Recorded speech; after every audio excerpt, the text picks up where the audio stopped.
पाप मोचनी एकादशी की कहानी।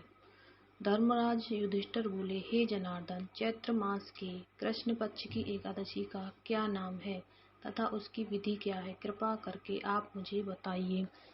श्री भगवान बोले, हे राजन, चैत्र मास की कृष्ण पक्ष की एकादशी का नाम पाप मोचनी एकादशी है। इसके व्रत के प्रभाव से मनुष्य के सभी पापों का नाश होता है। यह सब व्रतों से उत्तम व्रत है। इस पाप मोचनी एकादशी का महात्म्य के श्रवण व पठन से समस्त पाप नाश को प्राप्त हो जाते हैं। एक समय देव ऋषि नारद जी ने जगत पिता ब्रह्मा जी से कहा, महाराज, आप मुझसे चैत्र मास के कृष्ण पक्ष की एकादशी विधान कहिए।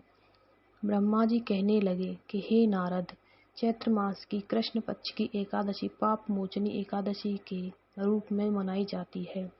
इस दिन भगवान विष्णु का पूजन किया जाता है। इसकी कथा के अनुसार प्राचीन समय में चित्ररथ नामक एक रमणीक वन था। इस वन में देवराज इंद्र गंधर्व कन्याओं तथा देवताओं सहित स्वच्छंद विहार करते थे। एक बार मेधावी नामक ऋषि भी वहां पर तपस्या कर रहे थे। वे ऋषि शिव उपासक तथा अप्सराएं शिव द्रोहिणी अनंग दासी अनुचरी थीं। एक बार कामदेव ने मुनि का तप भंग करने के लिए उनके पास मंजुघोषा नामक अप्सरा को भेजा। युवावस्था वाले मुनि अप्सरा के हाव भाव, नृत्य, गीत तथा कटाक्षों पर काम मोहित हो गए। रति क्रीड़ा करते हुए 57 वर्ष व्यतीत हो गए। एक दिन मंजुघोषा ने देवलोक जाने की आज्ञा मांगी। उसके द्वारा आज्ञा मांगने पर मुनि को भान आया और उन्हें आत्मज्ञान हुआ कि मुझे रसातल में पहुंचाने का एकमात्र कारण अप्सरा मंजुघोषा ही है। क्रोधित होकर उन्होंने मंजुघोषा को पिशाचिनी होने का श्राप दे दिया। श्राप सुनकर मंजुघोषा ने कांपते हुए ऋषि से मुक्ति का उपाय पूछा।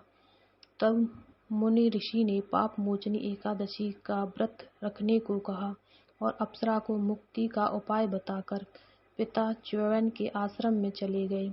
पुत्र के मुख से श्राप देने की बात सुनकर च्यवन ऋषि ने पुत्र की घोर निंदा की तथा उन्हें पाप मोचनी चैत्र कृष्ण एकादशी का व्रत करने की आज्ञा दी। व्रत के प्रभाव से मंजुघोष अप्सरा पिशाचिनी देह से मुक्त होकर देवलोक चली गई।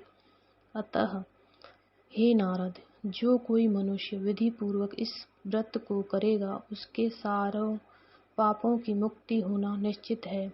और जो कोई इस व्रत के महात्म्य को पढ़ता है और सुनता है उसे सारे संकटों से मुक्ति मिल जाती है।